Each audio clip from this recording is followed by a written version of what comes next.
Mitch Altman, take it away. Mitch gives a very inspiring presentation. I hope you will give him your full attention. So thank you, Mitch. Thank you, Jonathan. So hey, everyone.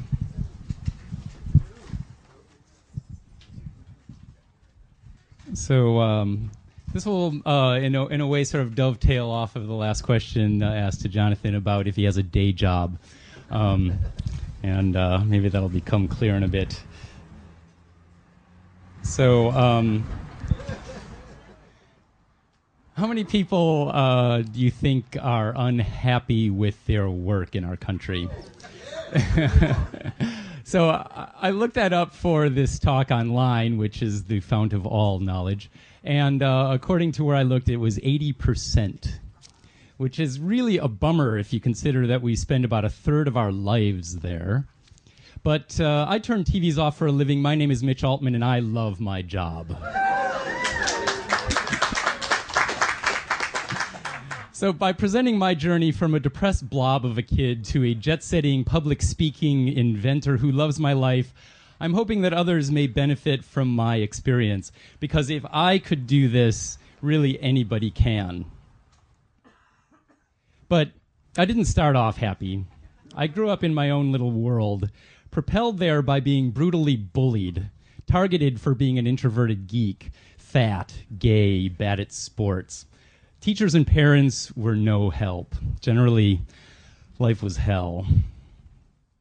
So when I went home, I retreated into the magical world of television. Kids on TV, unlike me, were beautiful, had loving parents, understanding friends, problems that were solved by the end of the show. It was totally depressing. So I just retreated more into myself, only to become more of a target, only to retreat more into TV once I got home. Can you say addiction? Yep, I'm a TV addict. But there are so many ways of avoiding oneself, and I've tried most of them. Tonight I'm just going to talk mainly about a couple. TV is one, and work is another. So, that one comes next. Get ahead of myself. So since TV is such a huge part of my trip, I'm going to do a little bit of ranting here. This is a sophisticated audience, so my rap on media literacy is probably not so important as when I do talks like this in front of kids at school during TV turnoff week or whenever. But there are all sorts of things about TV that a lot of people don't think about because it's just, TV is ubiquitous, right? So fish in water. But what do you think TV is for? Anyone care to guess? Yeah, well, I think you all got the basic idea. So it's really about profit, but not just profit. It's maximum profit in the next quarter, which is what corporations are for, mandated by law to support the shareholders. So there's nothing wrong with profit, but when it's maximum profit in the next quarter is the primary goal, there are consequences. TV is not there for my benefit. It's not there for your benefit. It's not there for our benefit. It's for maximum profits in the next quarter. And there are consequences to that. The biggest for me is that time goes away. So statistically speaking, the average American, if there is such a thing, but statistically speaking, the average American watches 4.5 to 6.5 hours of TV every day and lives 70 years. So if you take the smallest number of that, you know, and that's according to all these different studies, the smallest number, 4.5, multiply it out by 70 years, that's 13 years at the end of one's life doing nothing but spent watching television. So what if a magical fairy could come along on your deathbed after watching these 13 years of your life, watching TV, you're about to die, but the magical fairy says, I will give you back those 13 years to do whatever you like with. What would you choose to do? If the answer is an enthusiastic watch television, then you have lived an incredibly fulfilling life. If the answer is anything else but an enthusiastic watch television, then maybe you could have done just something a little bit different, just something a little bit cooler. There's always something, no matter where your life is, that you can do a little bit cooler. So why wait till your deathbed to make those choices? Why not make them now? So there are other aspects to television. Oh yeah, one little factoid also. Let's say you have your own favorite little half-hour TV show, and you're watching the reruns 5 days a week. Multiply that out, and what do you get? A little bit more than 1 year spent watching that favorite TV show. In my book, that TV show better be damn fucking good. That's a year of your life. So anyways, maybe there's something cooler, maybe not. Maybe it is a really fucking cool show, but it's totally up to you. I don't want to tell anyone what to do and what not to do. I'm making provocative statements, hoping to provoke some thought. I think our country could use a little bit more thought. So, and I'm here to help. So, another aspect of television, people who, I've put a lot of thought and research into television, it being my big bugaboo, so I just reel off a few of the things here. You can look them up online or ask me more about it later if you like. But people who tend to watch more television tend to be less healthy. And it kind of makes sense, too, doesn't it? Because when you're watching TV, you're not doing something active, something healthy. You're just sitting there watching. And these messages repeating over and over again called commercials, the predominant ones being junk food, are repeating over and over again. And maybe it looks really good to eat some junk food while you're just sitting there doing nothing but watching. So people who tend to watch more TV tend to gain more weight. And it's turning out that next to high fructose corn syrup, the next reason for childhood obesity is television watching. So what's next? One thing one thing I learned from developing sort of bumbling my way into helping develop virtual reality back in the 1980s, we discovered that brains, it's really easy to fool brains into thinking something's real. You don't have to show much, just sort of line drawings even do it. But all you have to do is give a context and repeat something a few times, and your brain says, real. So it seems to be one of the main functions of brain is to do pattern recognition, repeat it a few times, and your brain says it's real. So with virtual reality, your intellect can be telling you, I am sitting in a chair, looking at some computer screens in an office building in Redwood City.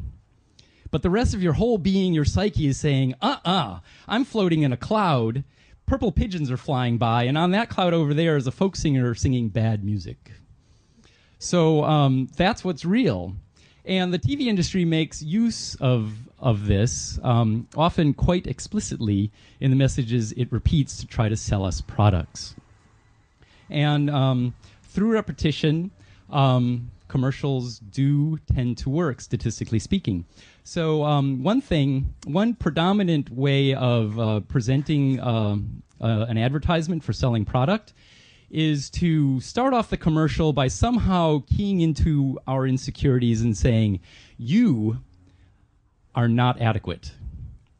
And it does that usually by comparison, because it has some beautiful people over here, impossibly beautiful people. Where do they get these people anyways? These impossibly beautiful people having the most incredible time of their life, or maybe they're always having this incredible time because they're so damn beautiful, and they're using product X. Now, I know none of you are going to go out and buy product X just because you've seen a commercial like this, even if you've seen it a bunch of times. But statistically speaking, these commercials do work. Over a population, repeating this over and over again, more people buy product X. And they put a lot of time and effort and energy into figuring out how best to do that. But what I want to point out here is the unintended consequence of a repeated message, which is, you are inadequate. How many times can any of us hear that message over and over again on such a powerful medium like television before it has at least some effect? Before we're feeling just a little bit inadequate, alienated, disconnected. So, there's a bunch more I can say about TV, but the one thing is, just one thing about lowest common denominator. TV advertisers want to get as many people to watch their commercials as possible, to suck as many people in as possible. So they're not going to say, you, as a unique individual, this is for you. They're going to say, this is for the lowest common denominator for a bunch of people for a cross-section of normative society. And as a result, we don't see ourselves reflected back from the commercials, and the content is there to grab us so that we'll watch the commercials. So it's also working for lowest common denominator. As a result, we don't see ourselves reflected from the content as well as the content of the commercials. And sort of by absence here this time, how often can we have repeatedly these messages over and over again where we're absent from it before we're starting to feel a little absent? Before we're feeling a little more disconnected and alienated. And I did want to say one other thing, too. I've studied brainwave stuff a lot since undergrad. I did physiology of mind classes a lot. I was a guinea pig with having sensors all over my brain going into an electroencephalogram for brainwave research. And there's a spectrum of frequencies that a brain is constantly emitting. When you're awake, it's usually beta waves, and that's what we're doing when we're conscious.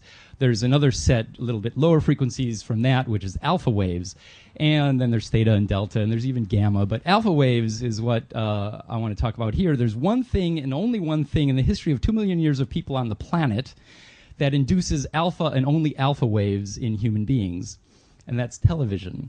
Now, alpha is not bad. You need alpha in order to live, in order to drift to sleep, in order to wake up, in order to meditate, in order to groove on solving a problem on one of your geeky projects, or just be in a groove in general.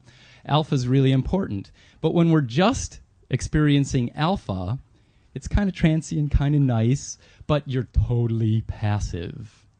What more perfect state to be in to absorb TV commercials? Now, this wasn't done purposely, but advertisers do make use of this, which is pretty interesting. So all of this put together means that people who watch TV tend to be less happy than people who watch less TV. Did I say that right? People who watch more TV tend to be less happy than people who watch less TV. And that makes sense, doesn't it? For the first time ever, a university study came out on November 14th from the University of Maryland, which finally proved just that. They came out, and the headline of the story was, people who watch more TV tend to be less happy. And they even used the word addiction when talking about people who watch TV, because people who watch, like any addiction, people who are using say during the use that they are more happy, but soon thereafter and several hours thereafter, they say that they're less happy. And so that's addiction, and that brings me to that one other slide. This is another way I've used to avoid myself, but like all other ways of avoiding oneself, there are pluses and there are minuses. So I have to talk about pot here because it saved my life. Really, in my high school, all you had to do to be considered cool was to smoke pot. Suddenly, I actually enjoyed hanging out with other kids instead of just hanging out on my own, being afraid of being beaten up. It also led to my first popular invention, the electronic bong. So, but of course, it being the way it is, I abused it. Avoiding yourself through feeling trapped at work is another great way of really avoiding oneself. So I learned this from my workaholic dad, and I tried it out on myself in my first real job, which I hated. But I lived in this beautiful rent-controlled apartment, but in a city I didn't like at all. So, Boston. Choice is a really powerful thing. I was a TV-watching, uptight closet case, feeling trapped in a job in a city I didn't like at all. I made all of those choices, and I was miserable. It was time for new choices. I never liked TV, even as a little kid. I actually remember when I was 5 years old, precocious as I might have been, thinking, I don't like this. Why am I doing this? But I didn't have an answer. I was only 5 years old, so I kept watching TV. So the thing is, as an adult, I came to the conclusion, I work 8 hours, sleep 8 hours, and watch TV with whatever little time is left. No. But what else to do? So I started by stopping doing what I knew I hated. So I quit my job, bought a VW van, and moved away from Boston. So I'm traveling where the only choices are which ways to turn at which moments. So why not choose which ways feel good? Well, one choice leads to another, and I'm in Alaska at my first consulting gig. Knee-deep in fish heads, covered in slime, and ripping the guts out of fish, and loving it. And when I quit this job 3 weeks later, hating it, I realized that for the first time in my life, I'd actually been happy. So I go down the West Coast. I inevitably run into Silicon Valley, where I can sling bits rather than slime for a living and make enough money in 3 months to not work the rest of the year, which is pretty cool. But after about a decade of doing this, I thought I wanted more than just a pretty cool life. So what would happen if I took a year off of work and only did what I loved? Scary thought, scary move, but I had to try it. So I ended up doing a lot of volunteer work and this totally great geeky project. Which brings me to inventing, which is 3 steps. First, seeing a problem, like TVs popping up all over in public places. Then, coming up with a solution. How about a universal remote control that can turn them all off? Finally, implementation. And TV Be Gone exists in the world, and people can finally have fun turning TVs off.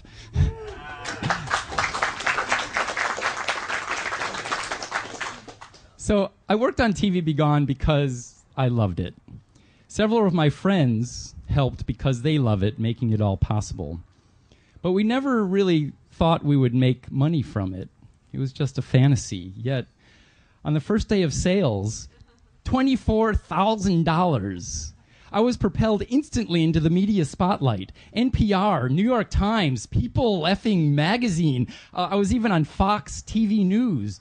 I was asked to give public presentations, me, an introverted geek, yet somehow I did okay.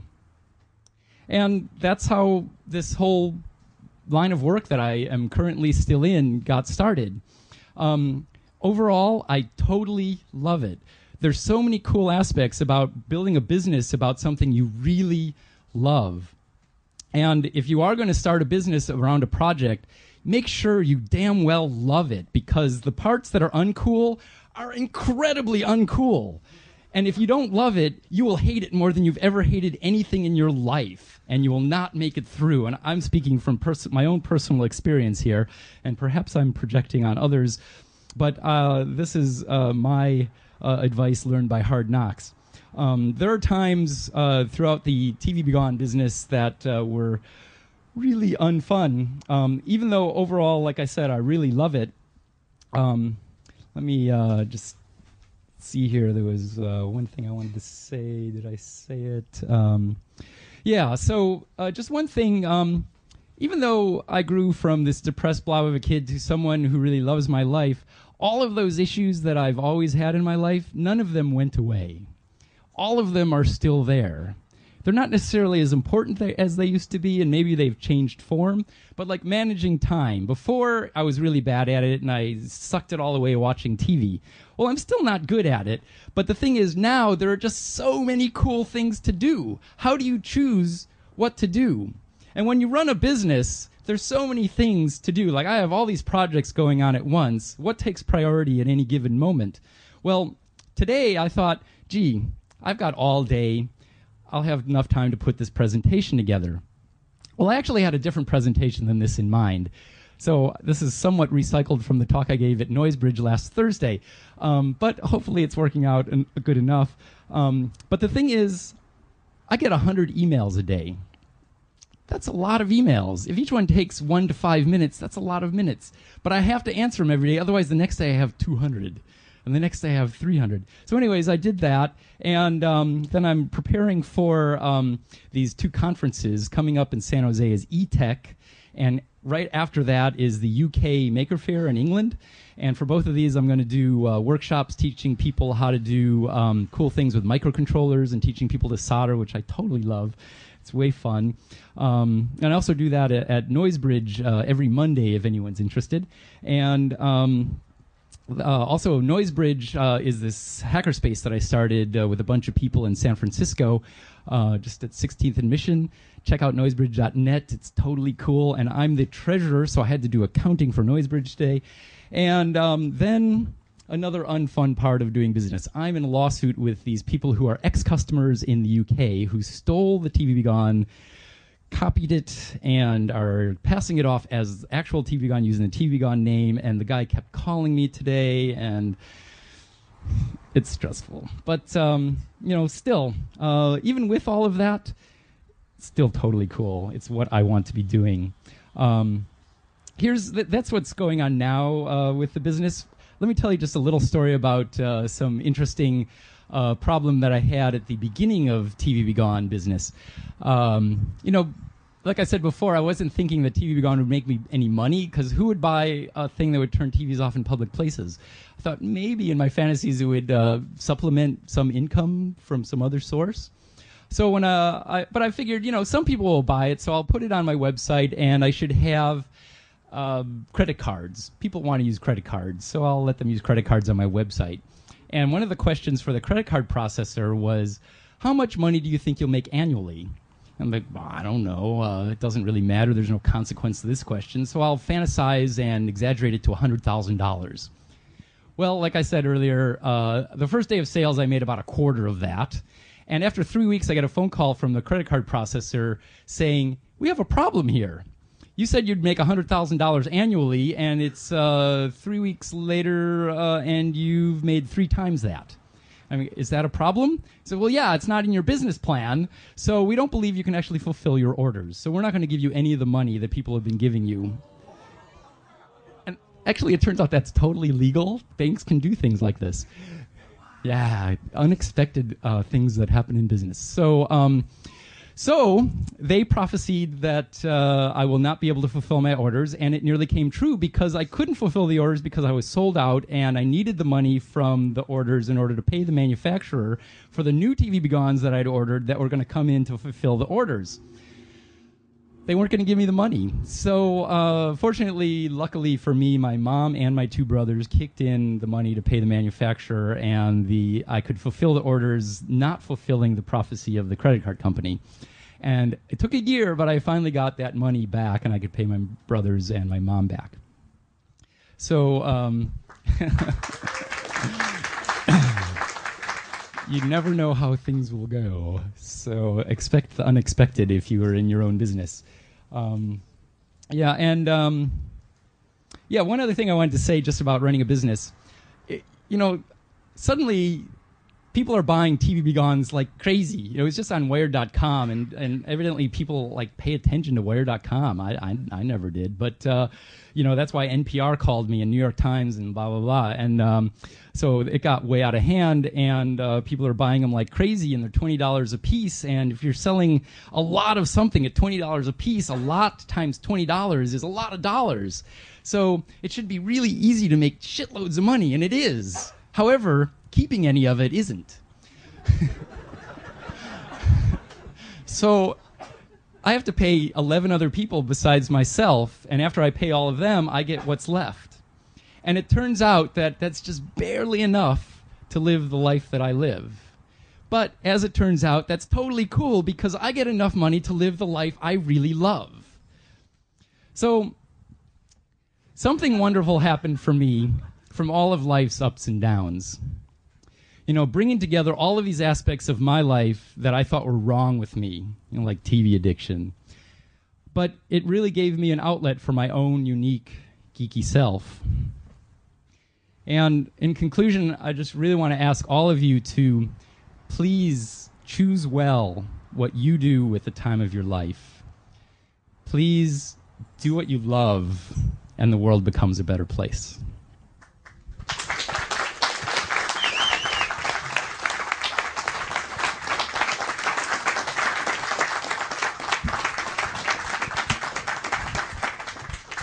So if there's any questions, I can field those, or if anyone wants to do an open dork. Or Does the TV Be Gone turn off any CTVs yet? I'm working now on Generation 4 TV Be Gone, and I have the NEC code. I got the NEC code at a hacker conference in Berlin. They happen to have... NEC makes these commercial TVs that are only available industrially, not for consumers, so it's hard to get the code because they're not in universal remote controls, which is how I get all of my codes. But they had these ones at the convention center, and I went up to the manager of the convention center, and I told him, just what the hell, I collect off codes for TVs, and I don't have this one. Can I borrow your remote control? And he said yes. So I will have the NEC code in the next generation of TV Be Gone. Remember how we work for an AV company? Yes. We buy commercial TVs all the time. Well, we should talk. Shut you down. Oh, I'm perfectly happy. Yeah, so I'm always looking for new codes, and projector codes are also hard to get. Yeah. Is Cornfield Electronics a reference to Twilight Zone?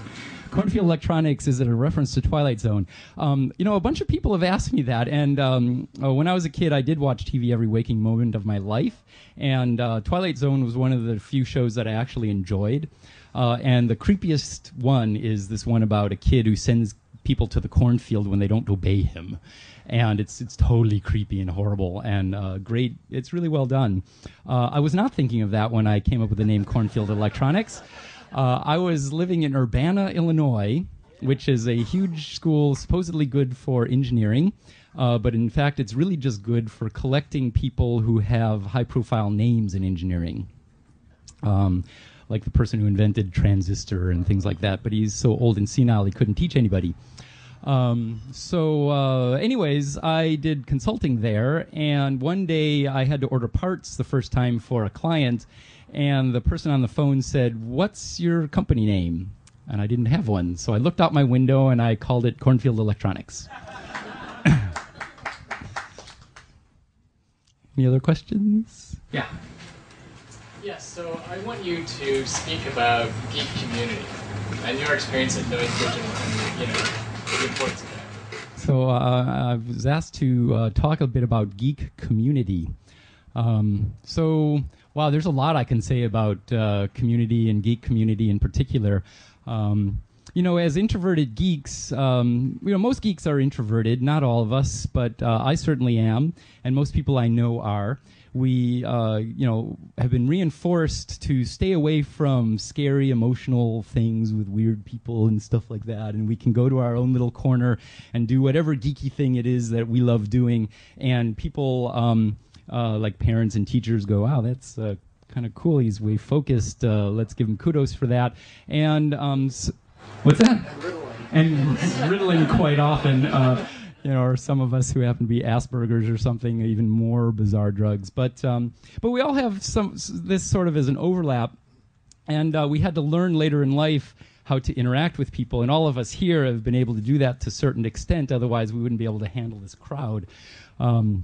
So having some way for us to get together to share our experiences, because we grew up on this planet where human beings evolved over, whether it's 200,000 or 2 million years, however you look at humans, it's in our DNA to survive through society, through being social, to cooperate with one another, to survive against nature, which is sometimes cool and sometimes kind of hostile.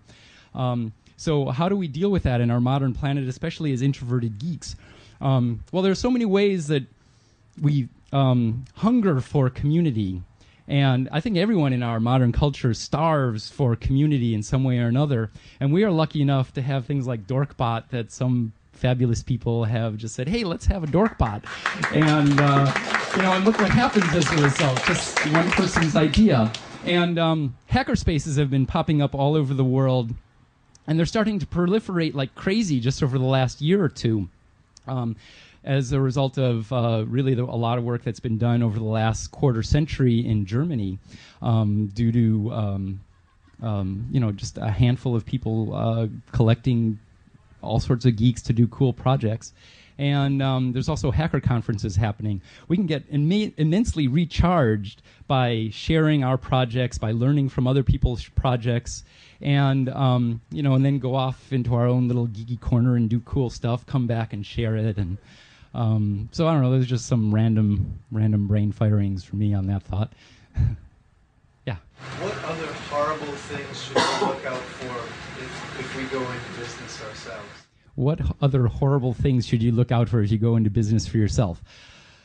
Oh, wow. We should do that over dinner sometime. There's just so much that can go wrong. And the thing is, you have to you have to take risks. And that's scary. To take a risk is really scary. But if you don't take a risk, if you don't make room to do what you love in your life, if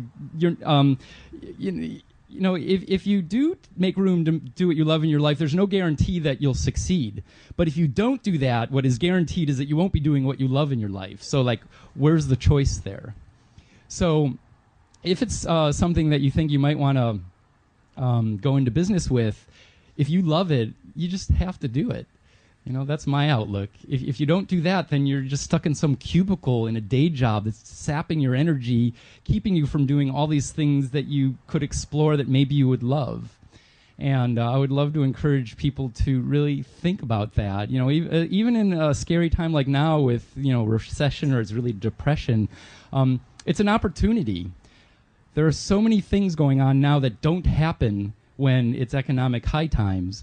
And a lot of people lost a lot of money during the .com, and a lot of people lost their housing. But now consultants are in high demand. Companies don't want to hire full-time employees because it's too expensive and it's a commitment. But hiring a consultant for a few weeks or a few months or even a few years is something people will do, and you get paid 3 times the money. So, and you can learn a lot doing that, and you can also say no. I won't work in that cubicle. I'll work with these cool people over here. There's too much to say there, so I'll leave it at that. Yeah. Will you give out your off codes to TVs? Oh yeah. TV Be Gone is now an open source project, and if you look on cornfieldelectronics.com, there's a Maker Faire tab, and a lot of my open source projects are there, including the firmware for TV Be Gone and the plans and the board layout and everything. So it's all open source. It's all there. And if you have any questions, there's my email. Feel free to email me. Yeah. How'd you pick your manufacturer in Asia and drive prices down and all that stuff that's pretty tough from a guy in the U.S.? Yeah, that's a good question. How did I pick my manufacturer in China and deal with pricing and all that? Well, I had originally thought I would do it in the U.S. because I didn't think many people would want to buy this thing. And so I thought, well, if I'm making a smaller quantity, it doesn't make sense to go to China. And the more I looked into it, however, the more it became apparent that there's no way I could afford to do any amount of these in the U.S. The quality is not good, and the price is too high. And there are a lot of manufacturers in China that are total black holes, but there's a very small but significant number of manufacturers in China that treat their people well and have safety standards and treat the environment well and pay their people decently.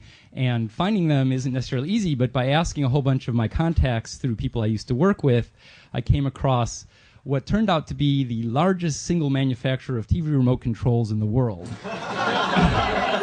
And they've turned out to be a huge asset. And the reason that they're really good in all of those aspects, as well as good quality and a decent enough price, not the lowest price, but a decent enough price, because I don't care about maximum profits.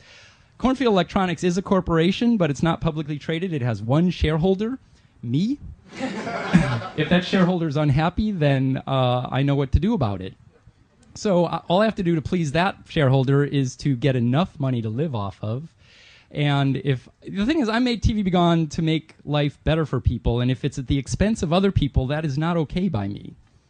So I actually went to China. Thanks. Thanks.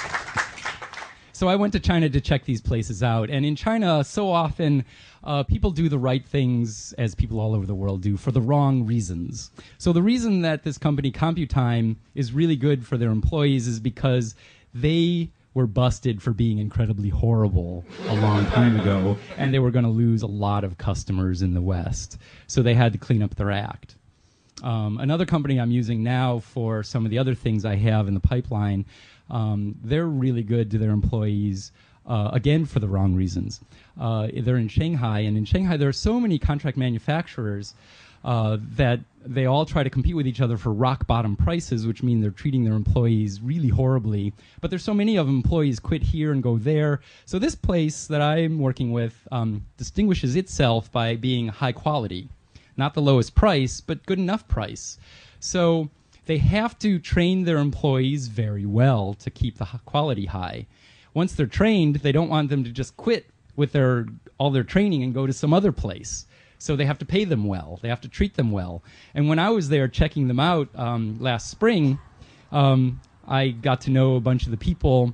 My Mandarin is way minimal, and I've forgotten it all since then. But at least I could say hi, what's happening. And I could also talk to the chef and tell him I'm vegetarian. That didn't really work, but if I said I'm Buddhist, that worked. And he made me the most incredible food, and he caters to every one of the employees there, even though this is a huge place. Yeah, so anyways, that's the story on me picking contract manufacturer. Ethernet. Yeah, if anyone's interested, I can connect you with places I think are cool and help you avoid ones that I think are nasty. Same goes with every step along the chain, from idea through manufacturer, through shipping, through fulfillment. Fulfillment was one of the biggest, incredible headaches of running TV Be Gone. I started off doing it myself, then hired a place when that was like way stressful because it was 1,200 TV Gones a day coming out of my friend's garage, and we somehow did it, but hiring a place made it way easier, but they made mistakes, and then they had to convince them that it was their mistake and not mine. I hired another one closer to home, but then they would yell at me whenever I pointed out a mistake, and they're still billing me for $2,000 worth of TV Be Gones that they lost 2 years ago. But now, my friend Tom started a fulfillment company in New Jersey, and I use him, and it's perfect. So one of the big rules for doing business is, and this is my only rule of doing business, don't do business with people you don't like. No matter how much money might be made, it's not worth it. The guy who used to be my customer in the UK, I violated my own rule. So live and learn. So, yeah. You said that when you were in China visiting with these manufacturers to check it out, given how much Chinese you spoke or didn't speak, how were you able, during your tours and visits within the company, to make the determinations that what you saw convinced you that this was a good place to do business with? Right. Well, the question is, how could I tell really, given that I don't speak much Chinese, that when I went to a contract manufacturer in China, whether they were really treating their people well and whether it really was a cool place? Well, you can tell. So I'm just small potatoes. A plant of 10,000 employees isn't going to put on a dog and pony show for me. So they can't have all these 10,000 people acting happy and have them all pull it off. So they're just going about their day-to-day job. The people who interface with me are fluent in English. So I could ask them all of these questions that make them uncomfortable, but they'll answer them anyways. And then I could talk to individuals. Like, it's assembly line work. It's not people jumping up and down for joy because it's the greatest work ever. But these places, the two places that I'm doing work with, people have 3-month contracts. So, and they come from, this is like some horrible place in China called Shenzhen, a special economic zone. Nothing existed there before, but they put these plants up, and people come from all over China, have a 3-month contract. They make enough money in that 3 months to live the rest of the year. Now, I figured out how to do that here, but, not too many people in the U.S. can really do that. And, and like I said, they're not jumping up and down for joy, but they don't look miserable. The lighting is good. The safety standards are adhered to and enforced. And if you talk to someone, they're not like, is the boss going to see me? They're human. They're not. There's no invisible whips anywhere, and it's very easy to pick up on this. And when I go to another place where the lighting's bad, the tables are too low, people's backs hurt, they're afraid of their managers, it's really easy to pick up on this kind of stuff. So when people are content, or when people are happy, or when people are miserable, so just use your judgment. Okay, we should probably wind things down. I know Mitch is going to be here for a little while. If you got questions, you can ask him. I'll keep this mercifully short. Let's thank Mitch again for an inspiring presentation.